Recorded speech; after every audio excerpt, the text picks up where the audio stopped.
Tony, first of all, on a matter of a generic level, first the Trainers' Championship, fantastic start to the day today, going very, very well indeed. I think it puts you on 208 and every possibility that you could get to the South African record, despite the fact that it's already locked and loaded, that you are the champions-elect for the season. Yeah, God's been good to us this season. He's always good to us, but this season he's been a bit extra kind. The horses have really run well. The team's worked unbelievably hard.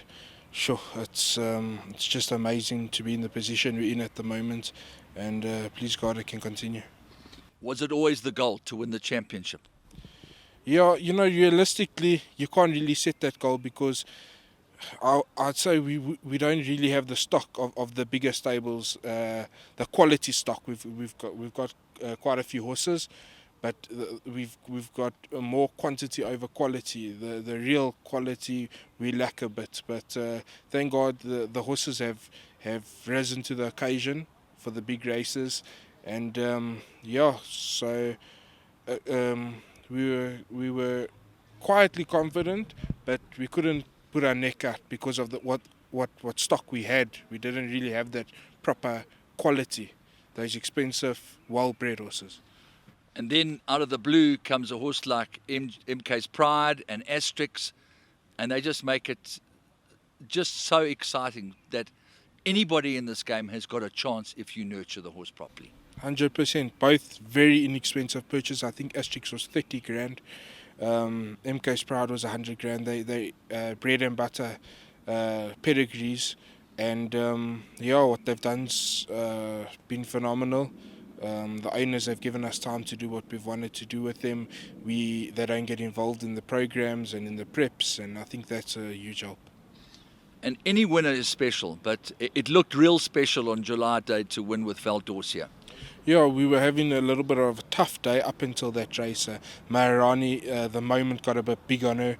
There was a horse that lost a shoe at the start, and she's not the quietest filly. She got herself in a bit of a tiz, and the big crowd, she's not used to that here in Joburg since COVID. We haven't had anything nearly as extreme as that. So I think the moment just got a hold of her, those gates opened, she got a bump out the pins, and she really took the bit and ran. She'll be back. She's a really talented filly, and I've got no doubt that you just put a line through there and she'll be back to fight another day. You think we could see her on Gold Cup Day? It's an option. She stayed in Durban.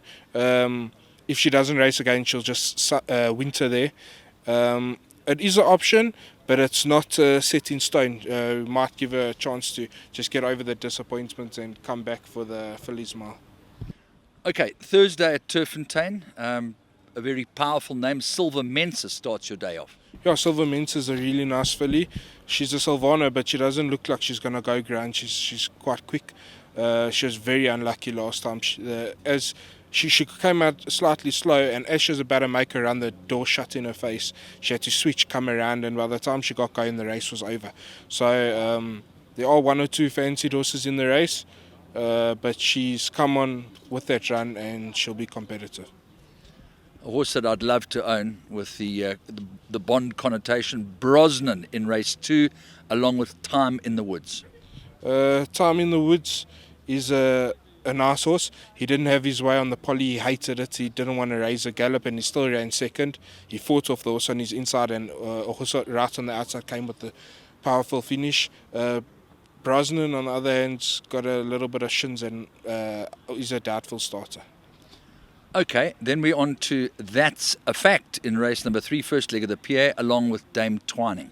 Yeah, That's a Fact, fairly new horse to the stable. He's had one start with us. His work and his looks don't match up with his form. He doesn't have the best of forms, but he works like a chain and he looks good. His last race, he had to overcome a bad draw and he raced a bit keen in front. Down the Vaal straight, he might just let him just try to break his action and lob along.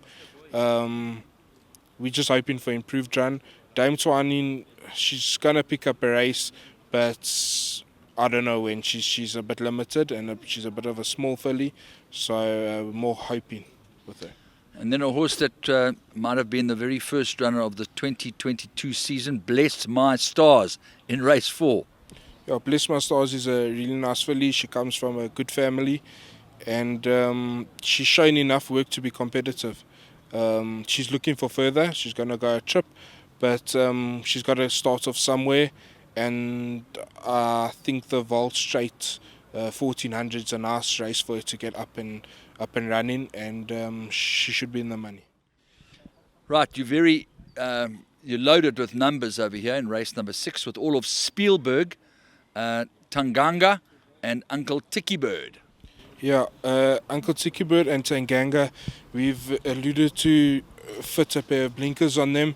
Just to sharpen them up a bit. Uncle Tiki Bird was extremely green last time. He had the race won. As the two horses moved up alongside of him, he spat out the dummy, started changing legs. Craig Zaki thought he broke down and eased him up. He still managed to run third. So I'm sure the blinkers will help. And Tanganga also, he's got a lot of speed but doesn't finish off his races. If they both don't shape, I think we're going to have to opt for Galdin. I think that might do the trick, but we'll give them a benefit of the doubt. And Spielberg's a nice horse. He showed a lot of pace on debut and just faded out just the last 100 meters. So I think we dropped him down to 1,000, and we'll let him use his natural speed, and hopefully he'll stay on. And to put the lid on the day, Fennec Fox. Fennec Fox, she's quite badly weighted in a field like that. She's carrying 61 and giving hard knocking 4 and 5 time winners weight. So it's almost impossible. But she's a speedy filly. The gain's dead at the moment. She'll love it. She'll just slide along in front, and hopefully the weight doesn't get to her. But also you can't be confident with her age and the weight she has to carry.